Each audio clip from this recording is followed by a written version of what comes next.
Hi, I'm Bailey, and today I'm going to be continuing a series on common booty building mistakes. Today's mistake that we're talking about is skipping compound lifts and only doing glute isolation work. This could be the reason why your glutes aren't growing, and I want you to stick around to the end because you also might want to be skipping compound lifts and only doing glute isolation work, so stick around to hear about that.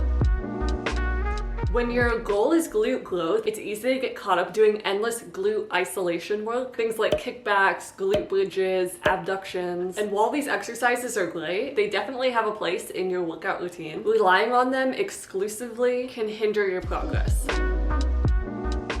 The glutes are a part of a large muscle group that work alongside other muscles, especially during compound movements. Compound lifts are things like squats, lunges, deadlifts. They engage multiple muscles simultaneously, and they're excellent for building your overall strength. So the hamstrings and the glutes are closely related. The hamstrings start in your pelvis and go down your leg, and your glutes start in that pelvis. Or they are in your pelvis area. Because they're so close, they work together in most lower body movements. So if you have really strong glutes and lack any strength in your hamstrings, you're gonna get to a point where your hamstrings are just too weak that your glutes can't get much stronger without having any hamstring development. So skipping compound lifts and ignoring the rest of your legs can cause muscle imbalances, which will increase your risk of injury. It can hinder your glute development, affect your overall performance and posture, and your ability to generate power in your lower body movements. So compound lifts like squats and deadlifts will activate multiple muscle groups, including your glutes, quads, hamstrings, and core, and they create a more functional and well-rounded workout. So ultimately, only focusing on glute isolation is going to limit your strength gains, you're gonna have muscle imbalances, and just overall slower progress.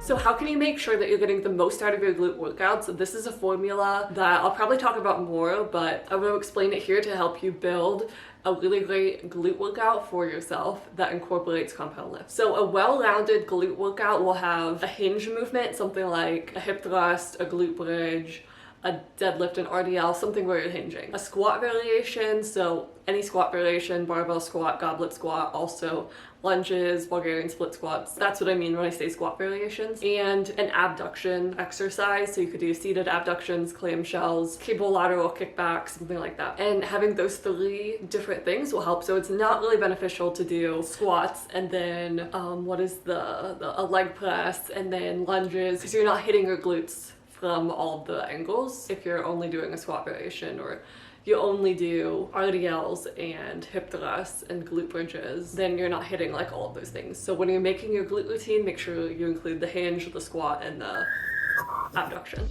And then to fit that into your workout, you want to start with the exercise that you prioritize and you want to have the most energy for. So I typically, So what I always do, I start with hip thrusts because that's my heaviest lift. As you might know if you watch my channel, I don't do a barbell squat or a deadlift or anything like that because I have a bad back. Well, I don't say why, but it's because I have a bad back. I have degenerative disc disease, SI joint issues, scoliosis, all of that. So I don't do deadlifts or barbell squats.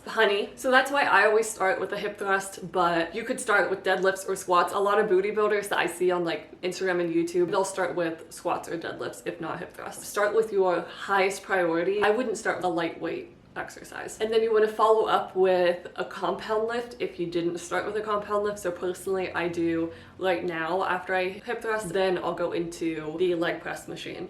I've been loving leg press machine recently. It gets me extremely sore. You know, it's a compound lift, it hits everything really well. I do put my feet up higher so that it focuses on my glutes, but I feel it everywhere. If you started with squats, then I'd recommend doing something like hip thrusts or glute bridges next. And then third, I always end with my abduction, so right now I'm doing seated abductions. And then those are the three exercises that I'm prioritizing. Once I do that, my workout's pretty much done, I can leave, or sometimes I'll do like a hamstring leg extension, or I'll do like calves, do like some I call them toe presses. Are they calf presses? I think they might technically be calf presses. Or maybe I'll do some abs, something like that. But those three exercises is what I start with. You also don't want to, like, after you've done your hinge variation, your squat variation, your abduction variation, I wouldn't recommend doing like all the leg extensions and all the different leg machines and all the kickbacks and the calves because you need time to recover. You don't want to tear your muscle fibers down so much to the point that recovery is going to be really hard on you. It's not beneficial to be in the gym for 2 hours doing every exercise you can think of.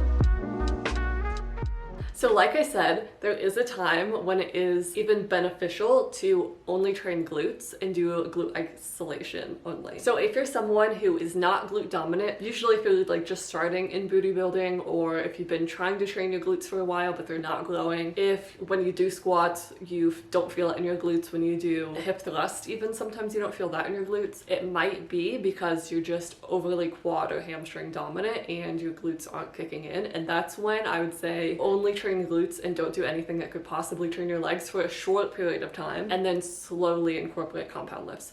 I did this at one point. I'm actually going to show you some pictures of how developed my quads used to be, which is totally fine. I love having developed quads. I like to train quads and I love having the look of quads, but sometimes when your legs get overdeveloped, if you're just not a quad glute dominant person and you're training for aesthetics and you want to have the glutes, and your legs are just naturally really big, that proportion of having large legs can actually make your glutes look smaller, just because in proportion it creates the illusion of having smaller glutes. So that's why I stopped training my legs at all, got myself glute dominant, and now I'm able to on lifts feel them in my glutes really well.